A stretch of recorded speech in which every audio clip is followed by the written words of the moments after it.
welcome back for another edition of Jofo in the Ring.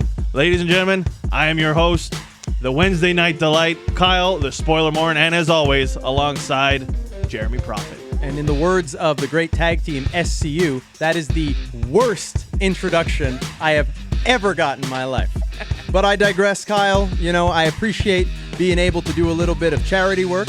You know, a little bit of community service, if you will, not the kind that's required by law when you commit a crime, but the kind that comes from the kindness of your heart. So, you know, that's why I'm glad to be here, to be able to carry you along through these broadcasts and give the people something to be entertained about. With that said, boy, do we have a lot on tap today. So I thought you meant just hanging out with me in general, not just doing the show, but okay. No, I mean, the second the cameras stop rolling, you know, I'll let you guys in here, break the fourth wall. I get the hell out of here because I don't really want to be around you, because usually by the end of one of these things, you end up annoying me. So, you know, with that said, I do that with everybody. I try to put on a brave face when I'm here and, you know, get through it, maybe drop a little bit of knowledge on you to help you become, you know, a better broadcaster.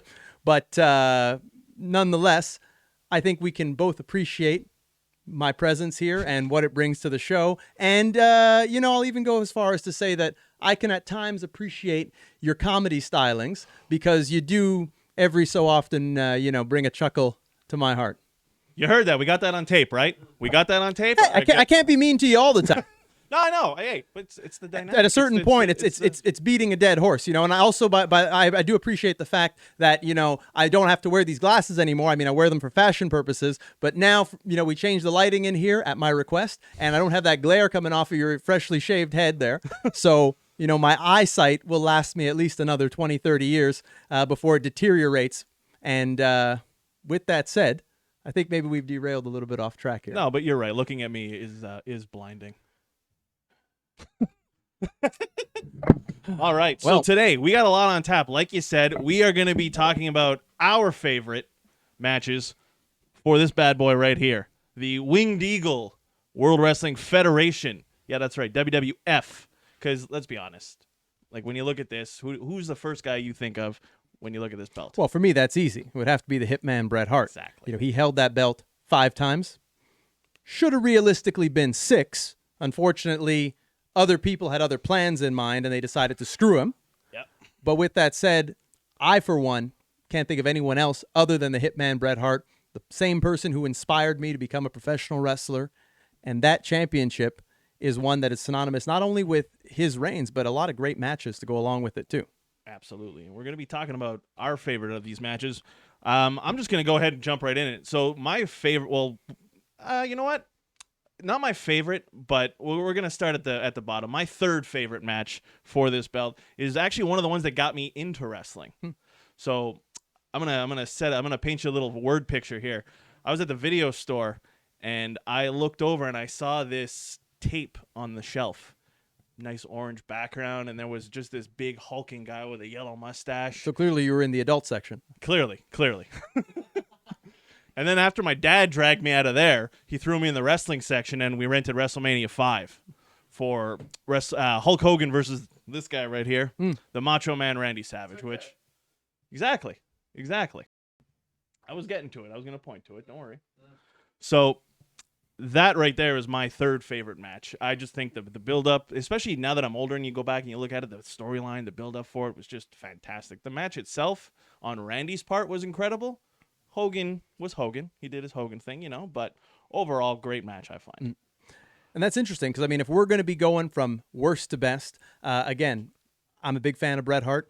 I think that he brought a lot of credibility to this championship. And the first championship match I can remember seeing was when he challenged, albeit unsuccessfully. In fact, I shouldn't say he challenged, because he was the champion when he went to face Yokozuna at WrestleMania. I want to say 9. I got it right when we were off the air. So WrestleMania 9 at Caesar's Palace, when he challenged Yokozuna. And I remember being so irate by that WrestleMania because, I mean, you talk about the worst finishes in the history of Mania. What tops that? Yeah, no, that was... But, like, when you were a kid, were you as mad as you are, like, now when you're looking back at it? I mean, now I'm a responsible, rational adult, so I can safely say I was even more mad back then. But the fact is, you have this build-up to a match that I want to see, and I want to see the conquering hero go in, defeat the big, bad, evil villain. Yeah. And instead, what do we get? We get this terrible finish. We get Hulk Hogan, who had, lost earlier in the night, who's there for, some godforsaken reason, some God-blessed reason. I'll be a little politically correct on here. He's there for some God-blessed reason. Weasels his way into the match, does practically no wrestling, and walks out with the championship. To me, it was just spitting in the face of all the fans who had tuned in. I can't even imagine the people who bought the pay-per-view. I mean, I purchased it from a video store to be able to see it. I rented it from a video store, but I can't imagine people paying whatever they charged back then, $40, $50, to watch that, to get that kind of a finish. Just ridiculous. Yeah, it was clearly, it was Hogan. It was all Hogan. Like, Hogan had his fucking paw prints all over that whole well, not the whole pay-per-view, but like, I think that was the only time he's ever had a DQ finish at Mania, because he lost by DQ. They were the ones that got disqualified. Yeah. Him and Brutus. That's crazy. And I mean, it's insulting to all the prestige that goes into a championship that someone just comes in. I think it was Mr. Fuji who even decided the match is going to happen. Yeah. And then they go back to a salt in the eyes, big boot, leg drop. Just absolutely ridiculous. There was, many controversial title changes that happen, but that was just a total bait and switch. And I can't imagine at the time that went over well with people. I mean, if there was a Twitter at the time, which, speaking of Twitter, you can follow me on Twitter at Jeremy Prophet. That's JeremyProphet. But if there was a Twitter at the time, I think it would be exploding with, hashtags of Bret got screwed, Bret deserves better, the same kind of things that happens now. And, if there wasn't a great WWE production crew to, take a week's worth of television, dub in some favorable reactions, I can't imagine people were digesting it that well at the time. Yeah, I know that. If you hear Randy Savage's commentary during it, his voice kind of just drops off after Hogan comes out, because obviously he knows what's going on. And then you have Bret Hart just kind of egging him on, but he's still holding his face from the salt in the eye. But if they would have showed his face, he would have been pissed. I mean, I can't imagine what it would be like to go into Mania like that, and you get to where you see the run sheet, or you have the agents come over and they tell you, well, you're going to go in, you're going to do all the heavy lifting, you're going to have the match with Yokozuna, and then, this roided up, hot dog skinned, bleach blonde, balding buffoon is going to come in and do next to nothing and walk out with the championship. Ridiculous. And the thing is, like, if you're going to have Hogan go in there and go over Yokozuna, fucking body slam the man. You're Hulk Hogan. I don't think he could. I don't think so either. He was too skinny at the time. I really don't think, without his chemical shortcuts that, were no longer a thing in '94, I don't think he would have been able to. Yeah. Nah, he was a string bean. But, hey, Yokozuna got it back. Hogan went away. Bret took it back a year later at Mania 10. All was right in the world. They fixed WrestleMania 9 at 10, I find. So you're saying they retconned WrestleMania 9 with 10. Exactly. Yeah. They retconned it. We got what we wanted. We even had Piper involved. It was a great time. Mm-hmm. So moving forward, do you have another one you want to go with, or? I could talk for days about this championship. This brings back great memories to childhood. I mean, there's a long list of guys that have held this title, blood, sweat, and tears, fought for this, entertained the masses. I mean, we're talking guys, Bret Hart, Big Daddy Cool Diesel, Yokozuna, who we mentioned, which Yokozuna is one of the most underrated champions, because he had a long, massive title run with that, turned back tons of challengers, genuinely put fear in my heart as a young man watching WWF television. And I got to see him live a couple of times. I actually witnessed several defenses of this championship live. Saw Yokozuna here at the Montreal Forum, saw him wrestle The Undertaker. I also saw him wrestle, it's not really coming to me, but there was another house show I went to where Yokozuna was the main event. But I know I saw him wrestle The Undertaker in Montreal, and I didn't know how the business worked. I didn't know you don't usually see title changes on live events, but I thought The Undertaker had a pretty good chance of winning. But yeah, and I also saw, obviously, the infamous 97 screw job with Bret and Shawn, which I think, that match is, for a lot of the wrong reasons, very memorable. Yeah. But at the same time, when you take it out of that context, it was still a hell of a match. Oh, and absolutely. right when the screw job went down, I really feel the match was kicking into second gear. And I've heard it discussed in interviews that there was so much more that was laid out that would have happened after that. But I think that if you take away the end result, that rivalry between Bret and Shawn was one of the best built rivalries in all of professional wrestling. I know a lot of people at that time, they like to think of Sting and Hogan, how there was a year-long build up to that, Sting going away, coming back to take out the leader of the NWO, all those things. The rivalry of Bret and Shawn, to me, I feel is that and so much more. That it starts at the Iron Man match, and then it goes on for almost 2 years afterwards to where we finally get that rematch. And I mean, those guys, they didn't have any match on television at that time. They weren't on opposite ends of a tag match. They weren't in any kind of match. And it just, when is that match going to happen? When is it going to happen? Bret went on a bit of a sabbatical. Shawn, lost his smile like he was known to do. And it was like, when was this match going to happen? When is it going to happen? To where it's finally going to happen. And, how blessed were we that we actually got it here in Montreal live.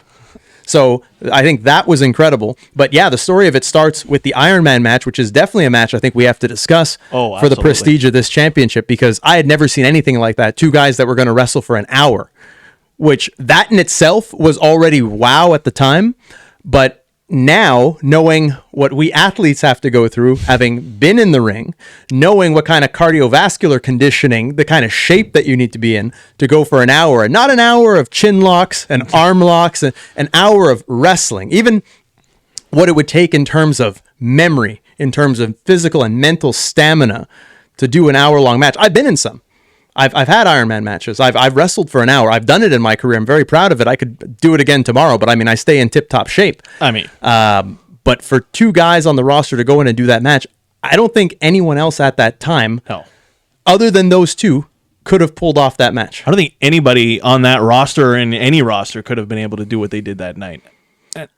I mean, there are a few. They made it look easy. There are a few exceptional talents in the wrestling business, but I think they chose the two best guys in terms of the chemistry, in terms of the actual condition that they were in, to go out there and put on a great display of wrestling. Because keep in mind, in an hour-long match, you can't take the same kinds of shortcuts. You can't be, taking walks outside the ring and, using chairs and all kinds of plunder. It's an hour of wrestling, and that's what we saw. And I think that and I have certain opponents for me that are like that. When I get in there with Mike Bailey, I kind of see us as kind of like a modern day Bret Hart, Shawn Michaels, where, we push each other, albeit, there's no animosity between us, but there's professional competition. Yeah. There's the idea of, I'm going to want to perform better than this guy. He's going to want to perform better than me. We are going to push each other to one-up each other and bring out the best.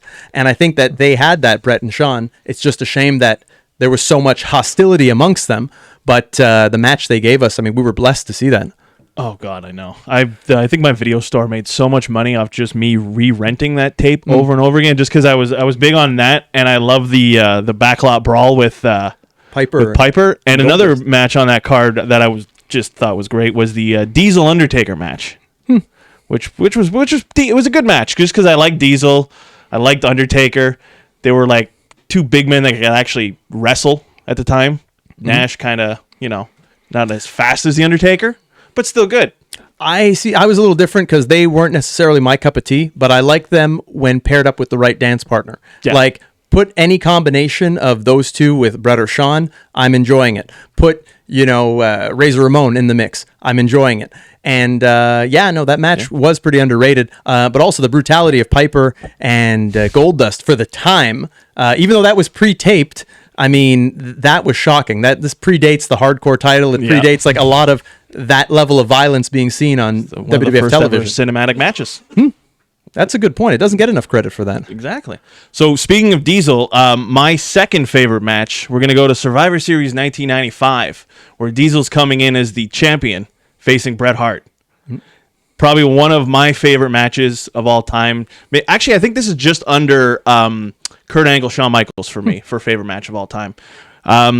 They sold Bret just working on the knee. and working on the back of Diesel to take away the power bomb, and he actually beats him with a roll-up. And you see Diesel, when he catches him, right after Bret gets off of him, Diesel sits up, and he's just like, motherfucker. Like, just fantastic storytelling in that match. Yeah, it's an aspect of wrestling that's getting further and further away from its core, the storytelling, where Bret could go in and he could have, and I know it's just sounding like it's just me sitting here putting over Bret, but look, I mean, if there was no Bret Hart, there probably wouldn't be me, the wrestler. I'd probably be me, the host here with you guys doing this kind of thing. But Bret is the reason I became a professional wrestler, because that happened to be the first match I saw. I mean, if the first match I saw happened to be Doink against the Brooklyn Brawler, who knows if I'd have been a wrestling fan at all. But Bret against Blake Beverly is the match that hooked me into wrestling. With that said, Bret could have a great match with anybody. He was able to diversify his in-ring offense and what he would do to be able to outdo his opponent. Bret was one of the best thinking man's wrestlers, and the term ring psychology gets thrown around a lot, and not a lot of people really know what it means, or people have different ideas of what it means. But Bret always brought a good level of ring psychology to the match to say, okay, this is me, the Hitman. This is my opponent, Diesel, 7 feet tall. What can I do to level the playing field to make this a match where I have a chance despite this disadvantage? And I think it was really cool that match told a different story than what we see Bret do. But if you watch any of his matches, Bret is able to get a lot out of his opponents and to tell a story that's believable. The person in the audience can sit there and maybe see the two guys or see someone bigger than him and say, Bret doesn't have a chance. But as the match goes on, okay, this makes sense. This is different. It's something that I pride myself on too, because if you watch any of my matches, and I have had a career that spanned 15 years, it's very hard to find any two matches that look alike, because you don't get the same match out of me. I'm the man of a million moves. But the moves don't matter. It's not what you do, it's when you do it. Hence why someone like Jake the Snake or Raven can win a match and pop a crowd doing a DDT, whereas, nowadays we can see 10, 12 DDTs throughout a show. There could literally be one in every match, and it's not as meaningful. It's not what you do, it's when you do it. And so, again, it's something I pride myself on as a performer, and it's something that maybe subconsciously I took from Bret, but if you look at all of his matches, the psychology is very tight, it makes sense, and you feel like you're watching a competition. It's something that you can engage just about anyone. It's a great example of objective wrestling. Yeah, and that match particularly, like, he's going after the back, he's going after the legs, and all the while the commentary team is selling on the 1 minute he gets that sharpshooter on, it's over, but he never gets it on. So all that, he's just like, yeah, well, your legs are fucked. You can't kick out if I roll you up, right? Because I had you in a figure four around the ring post for 10 minutes. So, well, don't forget, Bret took damage in that match too. Yeah. So that's also part of it, is that he's being worn down. And again, we're used now to seeing matches that are like car crashes. It's a demolition derby. It's a show. Someone may have a finishing maneuver. Someone can do a sharpshooter. But, do they tell the story that their move is more effective because they've worn down their opponent, or because their opponent crashed and burned and missed something and now is weakened? It's a higher level of ring psychology, selling. And if you have a commentary team that's there to spell it out in plain English for the audience, then it's a lot better for everyone. That's what's supposed to be a well-oiled machine in wrestling, that everyone's on the same page. Oftentimes when I'll do matches, I love to go talk to the commentary team. I'll love to go talk to the camera team and say, hey, I got some stuff that's planned. I'll need you guys to be here. Sometimes I'll tell them, you'll see what'll happen. Other times I clue them in on what is exactly going to happen in case maybe they have a better idea. But that's what goes into the presentation of wrestling. It's not just me and the guy who's going to be my opponent. We do our thing and then that's it. It's, you want to make sure everyone knows the story you're trying to tell, so that they can break it down to the viewer at home, who is the most important person, so that they can get what's going on. And I think Bret, in the way he did it, it was so elaborate that even the most simple-minded person could watch and say, oh, that makes sense. He worked him over. That's why the move was effective. That's why he couldn't execute the powerbomb, et cetera, et cetera. Yeah. And it keeps your opponent strong also. And nobody could sell like Bret Hart either. Like, you name anybody, nobody took a turnbuckle in the sternum like Bret Hart did. Like, every time he hit that thing, I always just, because that man is just... Even, and a lot of people talk about the front turnbuckle, but even the normal turnbuckle, when he would take the back into the buckle, would be extremely well done. Oh, I mean, no, Bret was a pro. There's no doubt about it. And I'm not even being biased just because he's Canadian. It's he was good at his craft. He was a master at his craft. If wrestling is a sport where nowadays we see people maybe have a year, 2 years, 3 years experience, and they're already on national television. Imagine that. It'd be like going to school and, you get through third grade and here you are. You're now a mason, a carpenter, a surgeon, whatever it may be. Bret was like someone who had a master's degree in professional wrestling. He was the game. Wrestling psychology. He was the game, pretty much. Well, I mean, a lot of people like to call themselves the game, maybe because, I don't know, they have other insecurities they have to account for. I don't know. But Bret knew what he was doing. And absolutely. I think it's something that you can only acquire through years and years of experience of doing it, and then it becomes effortless. Yeah, very true. So, Christmas, I got you something. Really? Yeah, I made these for You you. didn't have to. Yeah, that's what I do. Here you go, man. You made these. Oh, I made them. is any good? I don't know. I got you something too. Oh, I wanted to surprise you. Wanted to wait till the episode was done, but why wait? So, I don't have it right now. Can you maybe just do one of those gimmicks there? Close your eyes. Yeah, and I gotta, yeah, just like that. Yeah, I just got to go find it. wonder what he got me. All right, open your eyes. One of these bad boys. Oh, Ain't that something? I could sign it for you. I could sign it to your significant other. I can, you can put it on eBay if you want. It's probably gonna fetch a ton. We got those fans there in Australia or India, that watch us. They could probably, you could sell it. I don't mind, even though there is a lot of value to it, a lot of sentimental value. But I tell you, this is outstanding. I mean, I made yours. Yeah. Yeah, well, I make a living doing this. Yeah. So, and I gave this up. People would pay top dollar for it. So, we're kind of even. Now, this, you said you made this, right? Yeah. These will look good in the studio. Let me. Oh. What? No, I was going to say it'll look good in the studio, but I guess the one we already had was... What do you mean one we already had? we had one here. I guess maybe we... No, that maybe was... Bruno put it in his room. No, that was CGI. That was... What? No. Oh, okay, well... Let me try this creation of yours. Made them myself. And I will admit, I follow a strict diet, but I will make an exception because sometimes when in Rome, you got to do like the Romans. Exactly. I look forward to trying one of these treats. Let's see. So you wrapped them. I wrapped them. I don't believe you wrapped them. I'm a rapper. Let's see. Let's try this. They call me 2-pack because it's 2 packs of them. Yeah, I kind of see like more like a keg than a 2-pack. Yeah. It's because my 6-pack broke. Oh. Yeah. What do you think? I know it's not Balboa Bakery, but yeah. You're a nice guy, Kyle. Thank you. Yeah.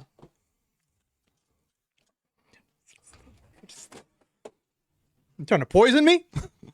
What's wrong with you? What is this? Was it not good? What is this? This is not the kind of chocolate, kind of amateur hour here you got going on.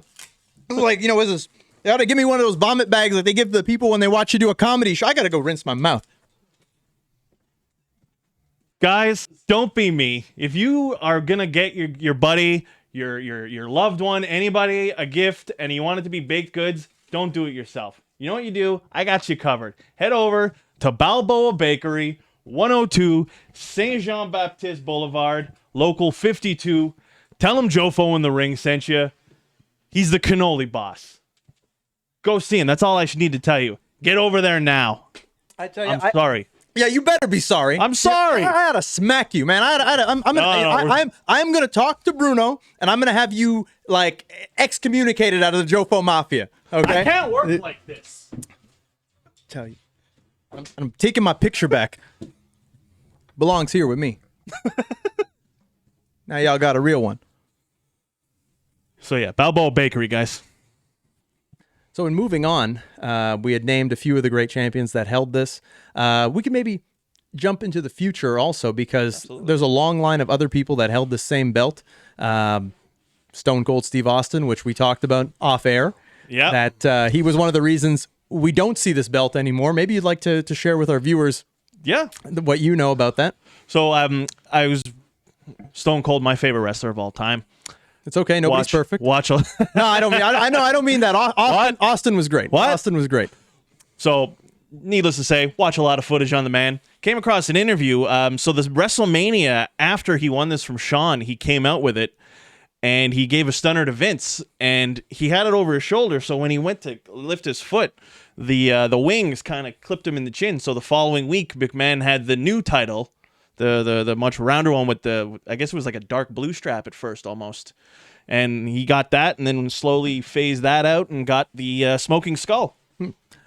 But in that same amount of time, I mean, Austin had that championship. There were lots of others that held it. You know, we talked about Shawn Michaels also. Yep. Shawn having the boyhood dream, where he finally was able to climb that ladder, get the championship. Shawn, yet another example of someone with many, many years experience that, people may want to perpetuate the myth that he was just good from the start. He was just born with his talent. But I more like to think, especially having been quite a few years in the business myself, that it's just something that comes with experience to get that facility to be able to be so good and comfortable and natural in a ring.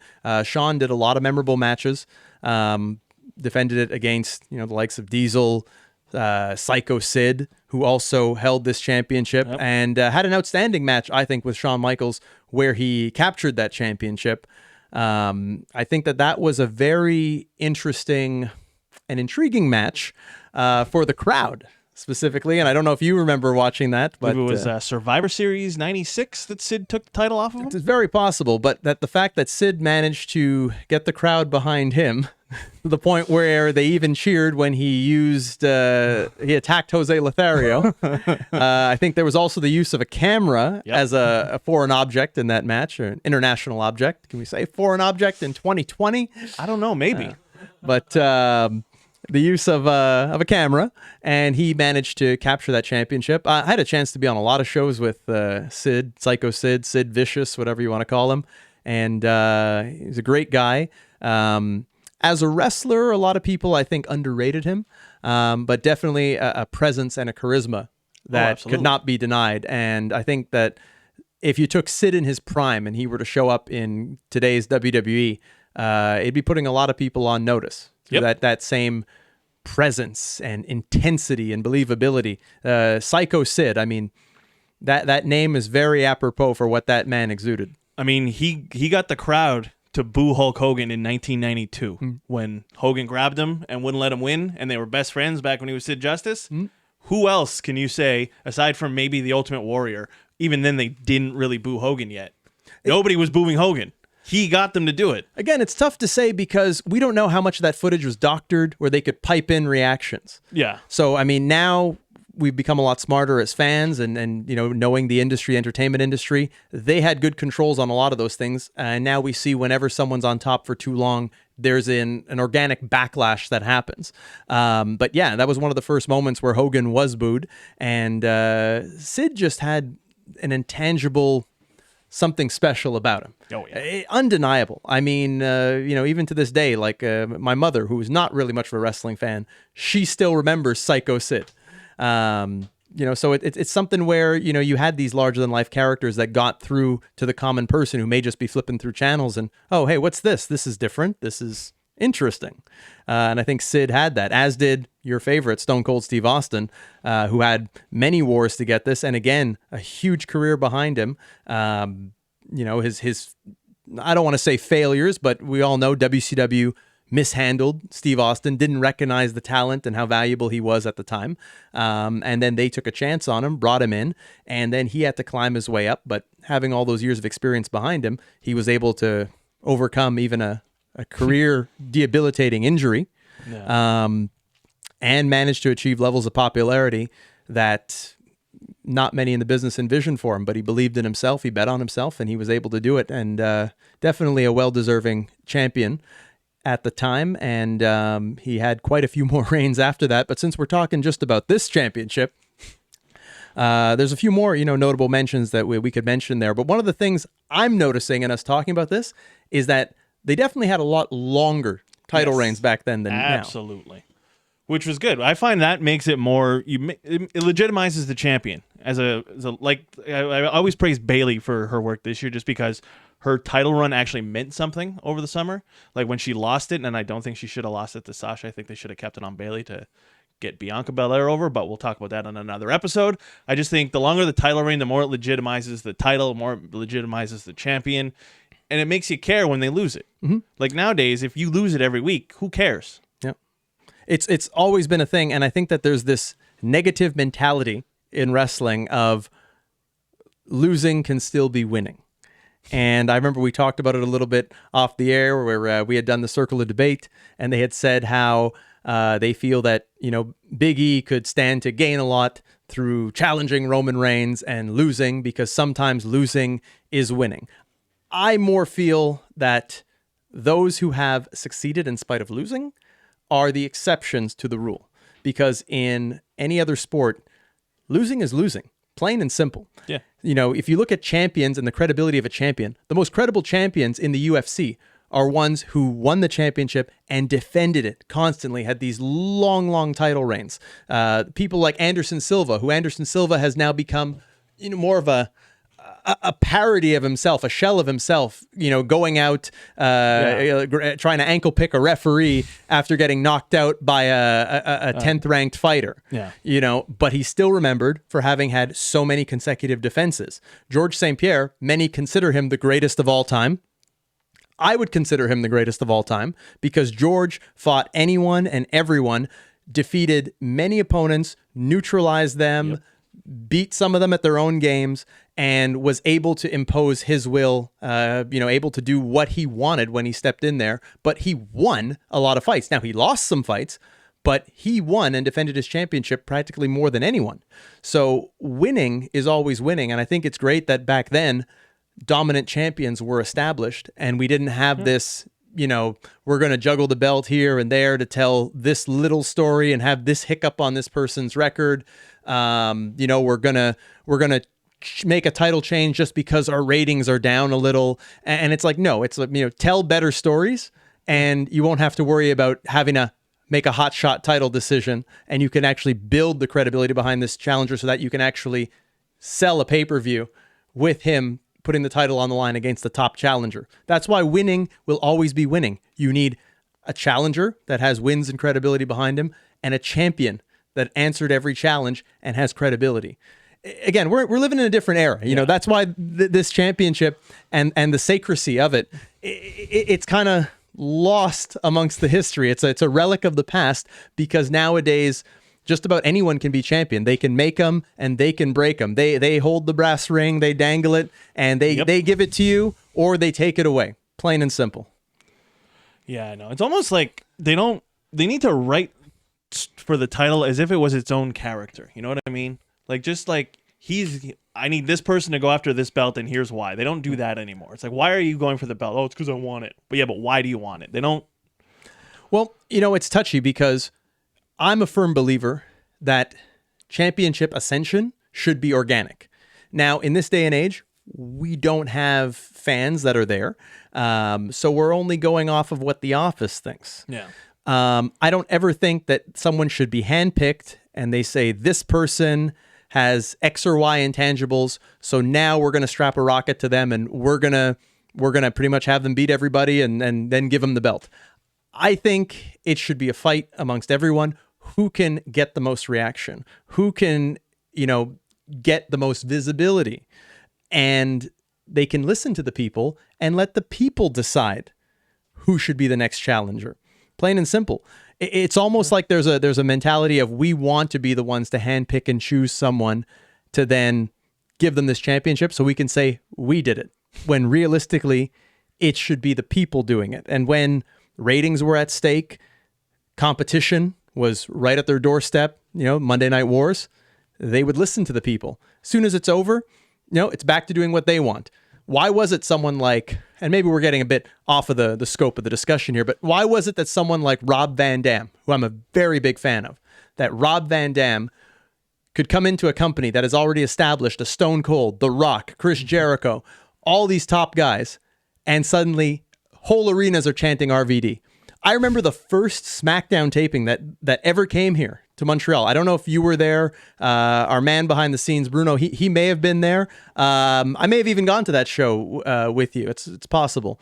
But I remember before the show, everyone's chanting for RVD.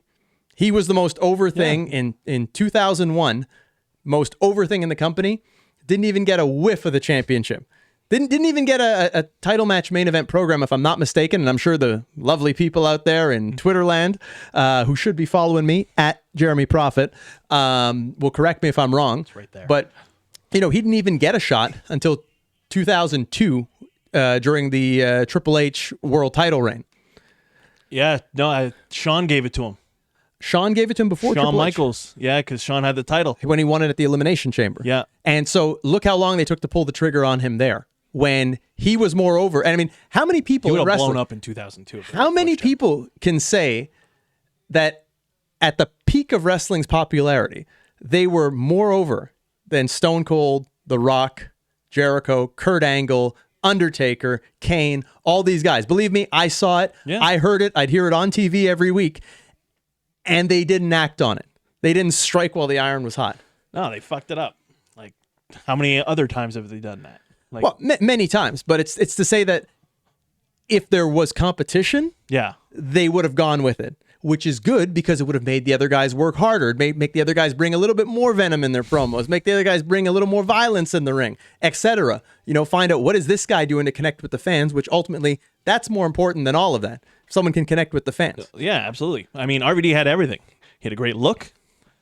He had a catchphrase that got everybody in the arena to go with him. Yeah, it's two categories he's got you beaten. He's got...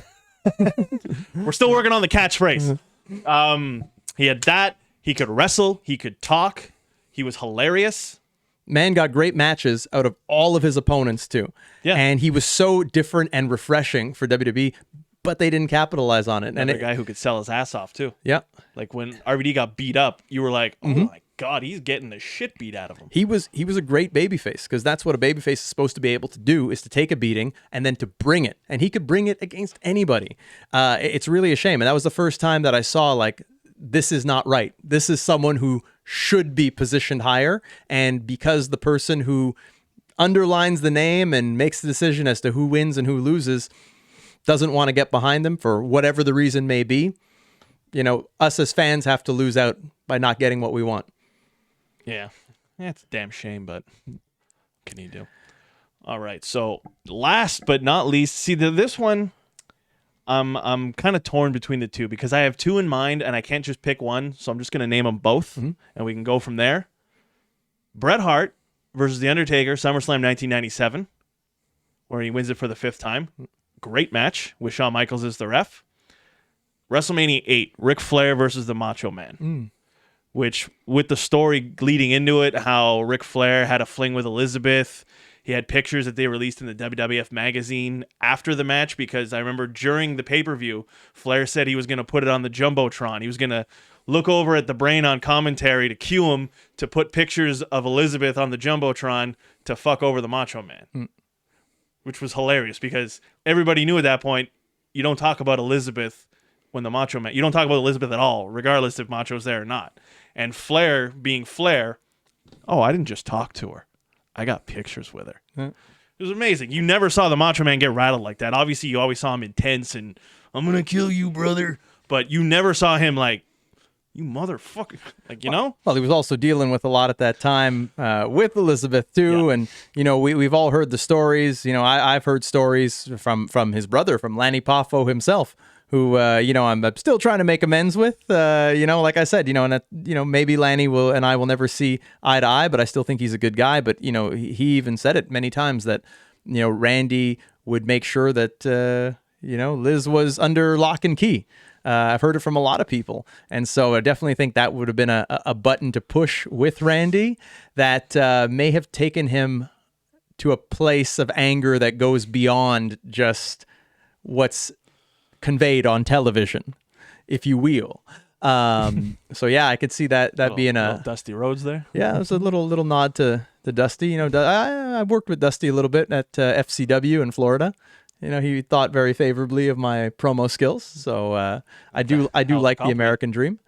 But he said, yeah, you brought it, kid. You brought it. You know, there's a few things we need to work on, but you brought it, kid. And I appreciate that. You know, I don't do a Dusty as good as I guess as good as Sting or as good as Cody Rhodes. Love the dream. But yeah, no, I mean that was a great rivalry, and they worked a lot, Savage and Flair, even into WCW. Some of WCW's first highest ratings that they got were Savage and Flair working that program involving the return of Elizabeth, involving Woman, and you know, with some entertaining television. It's actually one of the first things that got my eye on WCW when we first started getting it here in Canada. And yeah, I mean, to know that they had that huge history, that huge rivalry for the championship. The other one you mentioned there with Bret Hart and The Undertaker with Shawn as the referee, that was just the perfect storm. Oh, and it had a great stipulation. Yep.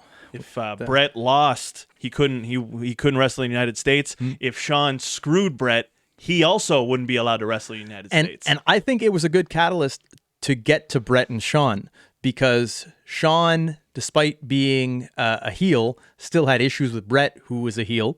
Well, he was a face at the time, Shawn. Was Shawn? I feel like DX he was teetering at that point. I feel like DX was kind of showing a bit of his rebellious. And hadn't started yet. I still feel like at the time Shawn was kind of becoming a bit rebellious on TV, and he had some animosity going with Taker, if I'm not mistaken. He had animosity with Taker, but not as much as with Bret at that point. Which we know that his animosity with Taker off screen dates back to when Diesel came in.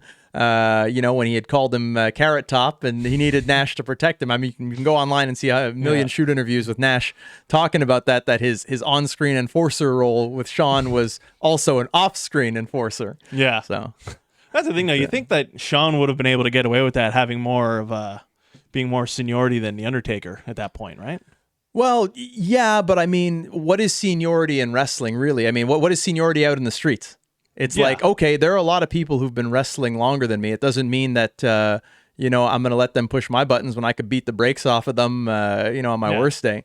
It's what it comes down to. Like, I wouldn't let somebody disrespect me just because they're a veteran. I mean, we're taught to respect our veterans. We're taught to respect our elders in the business, but there's a certain level of human respect that goes a long way too. So if I'm The Undertaker and someone like Shawn, who maybe, he's been doing this for a minute longer than me, you know, is going to run his mouth. Well, you know what? If you wouldn't talk to me that way in the street, I'm certainly not going to let you talk to me like that in a locker room, and certainly not in the ring. Now, we're all supposed to be professionals when we get in the ring. We're all supposed to ensure the safety of our opponents. So that's a line that you don't cross. But that don't mean that, you know, once you step out of that ring, suddenly it's going to all be rainbows and ponies.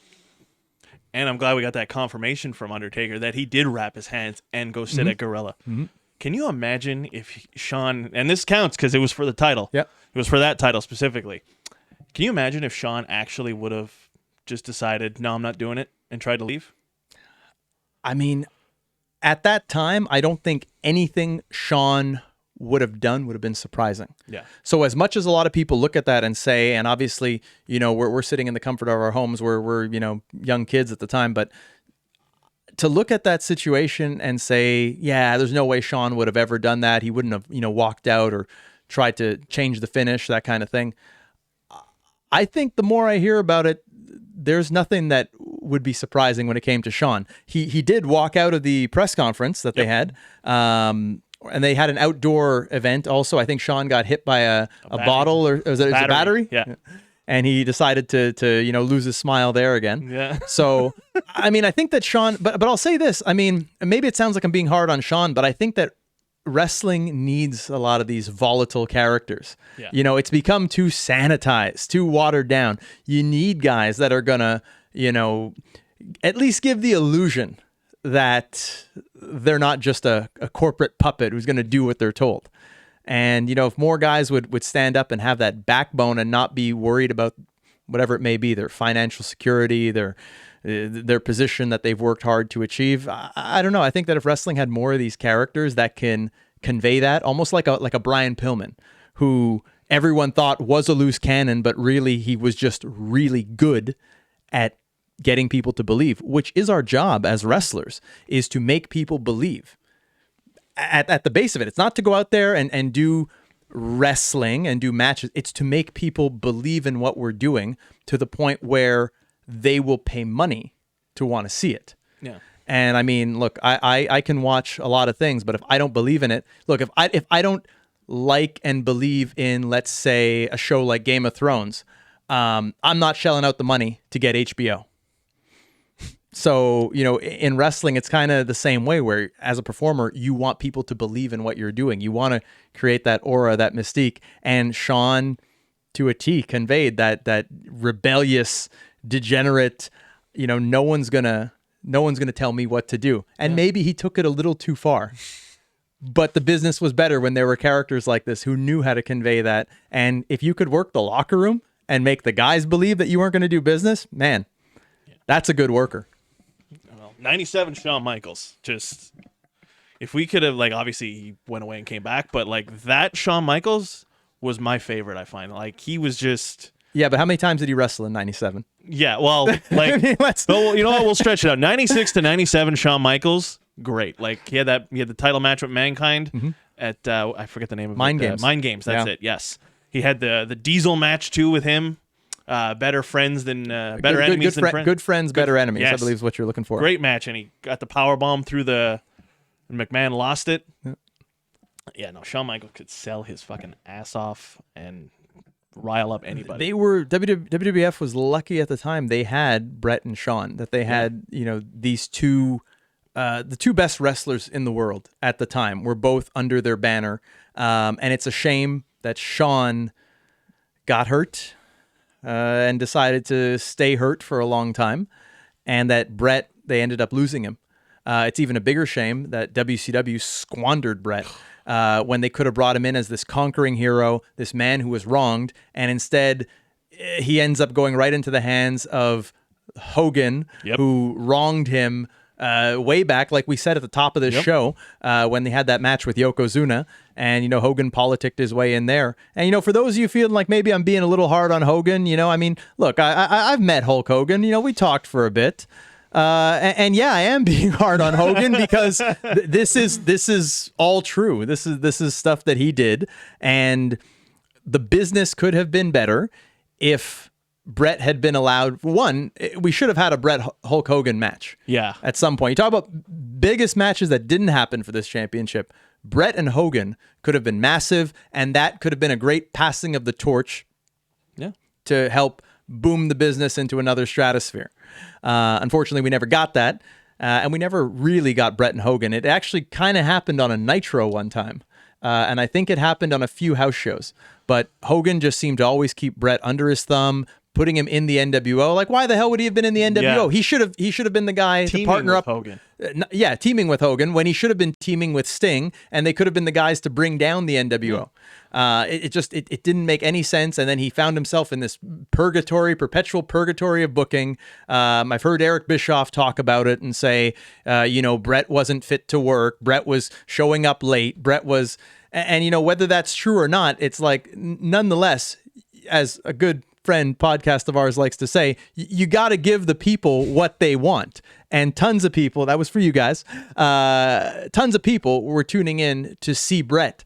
And all they got was Bret as a lackey in the NWO, Bret as the new Ed Leslie, disciple there under Hogan. And it was really just disheartening to me as a fan, and I'm sure to tons of other fans. They could have done massive business here in Canada. I don't think that they ever really did much business here in Canada. They did Mayhem. Yeah. But I mean, that was when the company was still on the downslope, and then they just seemed so obsessed with having Bret as a heel when he should have been a conquering hero, and at using him to more or less have mid-card matches. He was United States champion. Yeah, he did finally win the WCW title, but it was still just to have Bret work with Dean Malenko, to have him work with Chris Benoit, who hadn't yet. Yep, Benoit hadn't been pushed up the ladder yet, but he was there to do good matches. I mean, I've been pigeonholed in certain companies as, well, you're a guy who can do good matches. It's yeah, but if you guys told good stories, my good matches could help to complement that. Yeah. Why did we not get Bret and Hogan? It's a damn shame we didn't. Funny enough, we were talking about Sting and Hogan taking the year to wrap up. Bret Hart finished that little storyline. He was the ref that called the end of that match, even though it didn't need. It didn't need it because there was already a normal 1, 2, 3 that they tried to say was a fast count. Even though Nick Patrick clearly didn't do it. So they even had him do a promo where he said, all refs have their different cadences, their different ways of doing pin. It was a fantastic promo, but it didn't really undo the damage that it was still a clean 1, 2, 3 and made everyone else kind of look like a fool after that, especially after that much buildup. Yeah. Again, it's easy to look back and pinpoint the mistakes and whatnot in hindsight, but I don't think that finish was really going to generate any interest as is with it being done like that. If anything, it should have actually been some sort of a screw job happening and then Bret coming in and saying, no, I don't want to see someone get screwed the way that I did. Yeah. So I guess in theory, it was solid. Unfortunately, in execution, it's become something laughable. So, especially coming off the screw job, they even say it too. Like it was perfect, it worked out great. But they're saying like the rumor was that Hogan was the one who told Nick Patrick, "Don't fast count." Well, I mean, Hogan had creative control, which is the thing people don't realize too with the Bret screw job was that he had creative control too. Yeah. And I get into a lot of arguments with a lot of people who feel that Bret was in the wrong. But how can you be in the wrong when your contract literally states that you have creative control? The company breached the contract that they had with him. And it was a good thing that he had it because if not, think of how badly they would have tried to humiliate him on his way out after all the years in service that he did for that company. Just it's a shame to see it happen to another good Canadian that gave his heart and soul to a company that won't even won't even give him proper proper health care, proper pension for everything, all the bumps and bruises that he's taken. He once said a quote where he said, it's like, they just take you, they just bring you out back and put a bullet in your head when they're done with you. And look at how many talents in WWE over the years you can say the same thing about. They came there, they gave the company great years, they made tons of money off of them, they squeeze all the juice out of them and then cast them aside. It's a damn shame.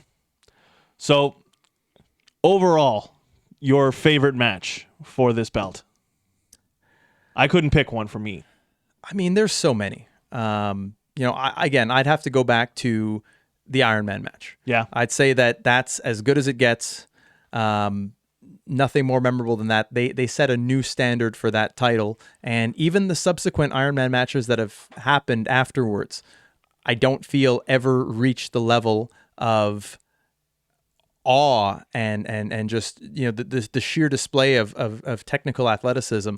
It's almost like the first ladder match where not a lot of people understand that match for its time, it really set the standard. That if those guys had gone in there and taken it easy, we wouldn't have ladder matches today.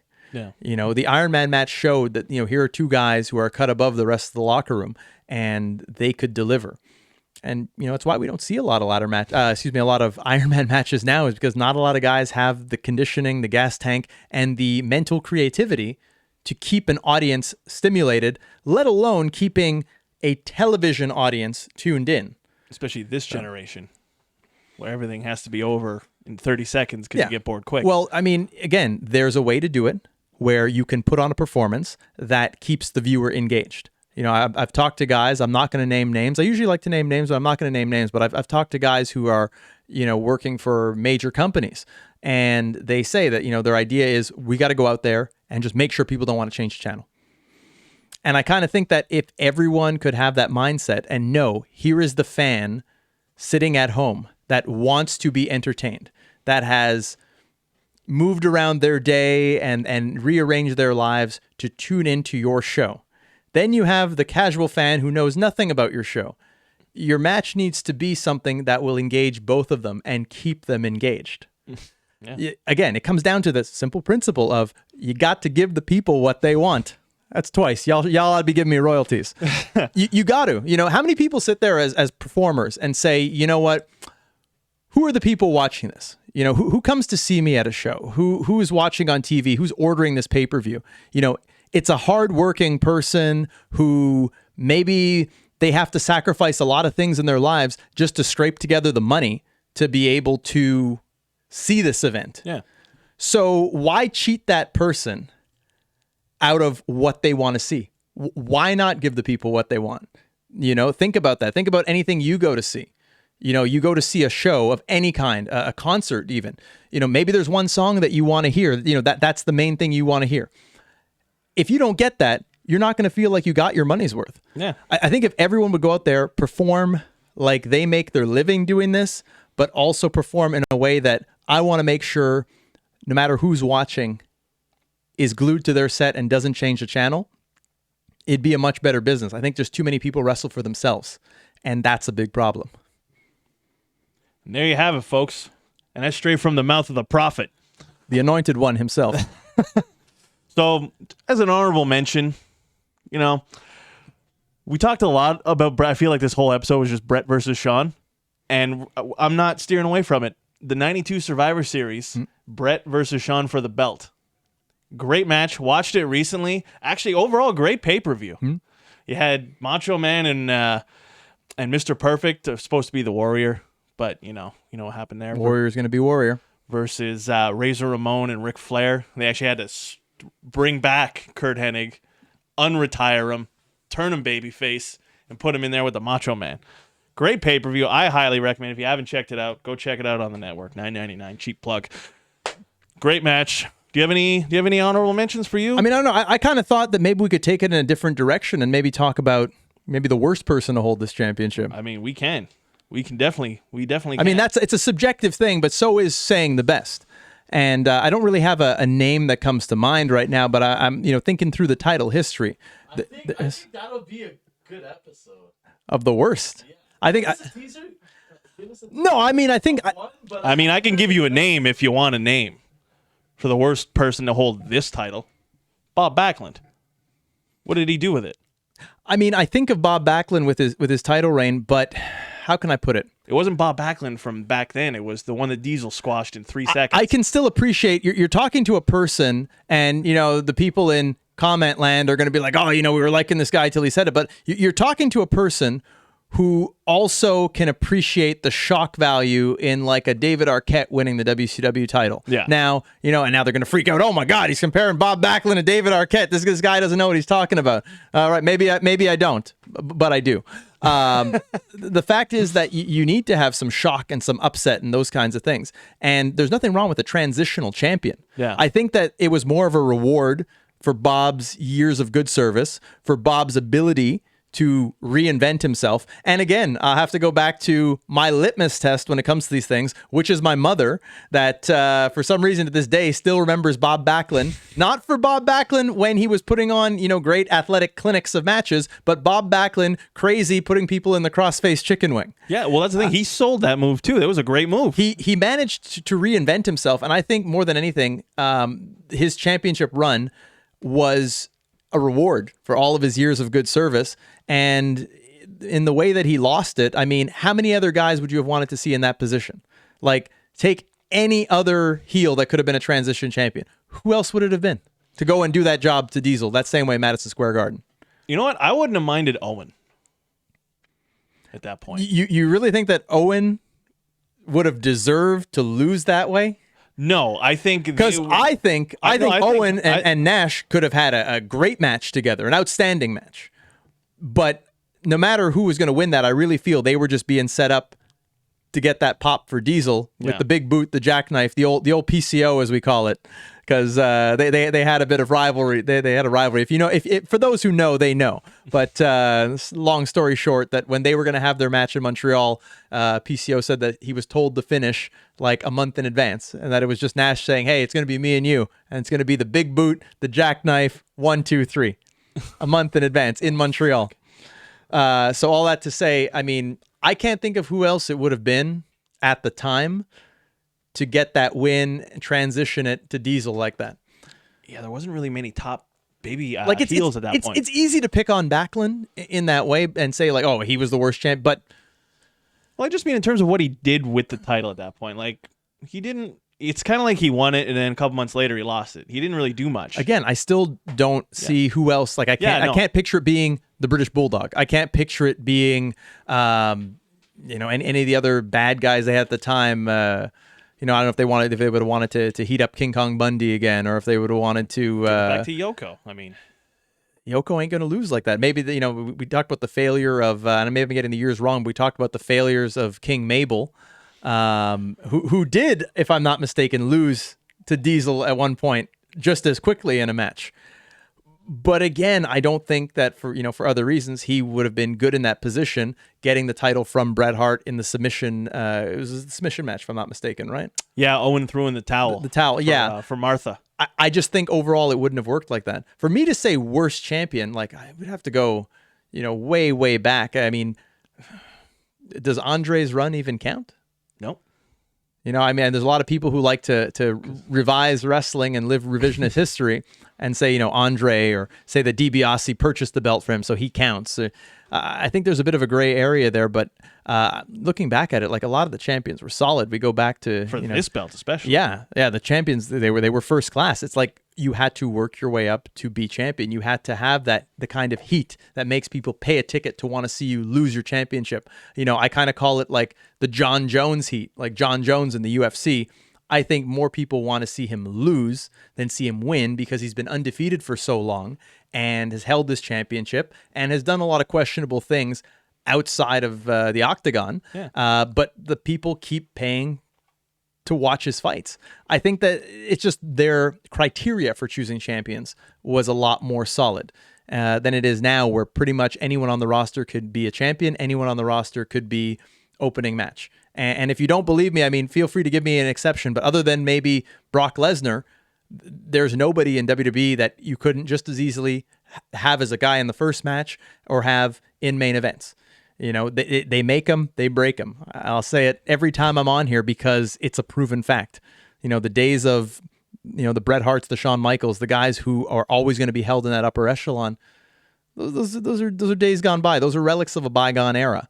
So for me, it's hard to say who the worst champion would be. Maybe the Warrior. Warrior was mad over. He was, but I don't know. Like in terms of being a champion, I don't really find like he was better without the belt. He was better with chasing it as opposed to defending it. But again, it comes down to giving the people what they want. Yeah, Warrior was over. People wanted to see him beat Hulk Hogan. And McMahon was ready to strap the rocket on him and take him, but didn't work, sadly. But yeah, no, that's the thing about this belt is that even like their worst person who had it was still better than anybody who held any title afterwards. Mm-hmm. Like the I don't know, how do you want to call the 2000s one, the spinner belt or the blue Triple H belt. Triple H, he only held that belt maybe once or twice. Yeah, for a long period of time though. I wouldn't. That belt is not synonymous with Triple H. I more think of The Rock with that championship. You find, yeah, I more think of The Rock. Okay, that's fair. Yeah. I always picture it with Triple H because whenever I turned on the TV back then, it was fucking Triple H always with it. Like, you had the McMahon Helmsley era, you had everybody around him, and he was just further proof that they can make anyone. Yeah, especially a member of the family. I was a big Triple H guy when he went heel. That's okay. Nobody's perfect. And he actually won the belt for the first time on my birthday. August 23rd, 1999. He beat Mick Foley on Raw. Just a bad day for all of us. Just a horrible day for anybody not named Kyle. Yeah.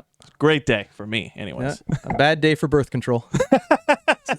And there you have it, folks. Those are our top matches for the Winged Eagle title. If you agree with us, if you disagree with us, drop it in the comments. I mean, we won't read them, but you can drop it in one. I will personally read them if you do follow me on Twitter. So you start following me, I'll read your comment, and more than likely I'll respond because it can't be worse than dealing with this man over here.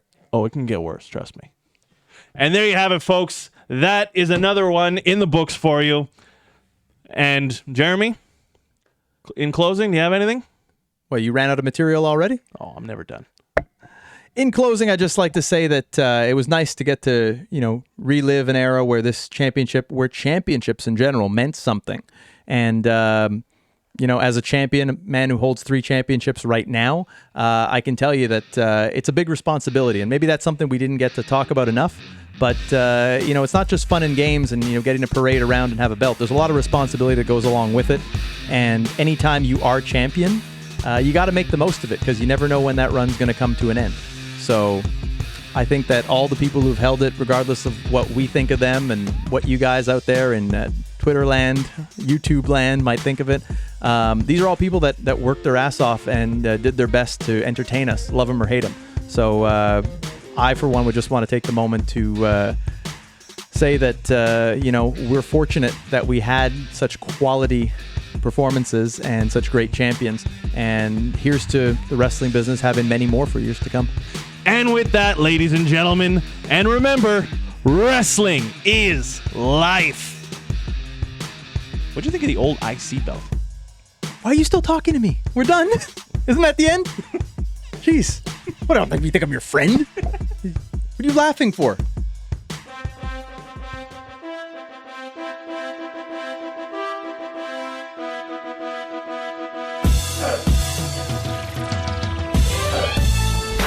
This is Frank Jofo for Jofo in the Ring, and we would like to take this opportunity to share with you our sponsor, Balboa Bakery. If you're in the mood for fresh baked focaccia, an array of sliced cold cuts and cannolis to die for, and of course, the finest Italian products known to man, look no further than Balboa Bakery. Go the distance with Balboa Bakery. Located at 102 Saint Jean-Baptiste Boulevard, Local 52 in Chateauguay.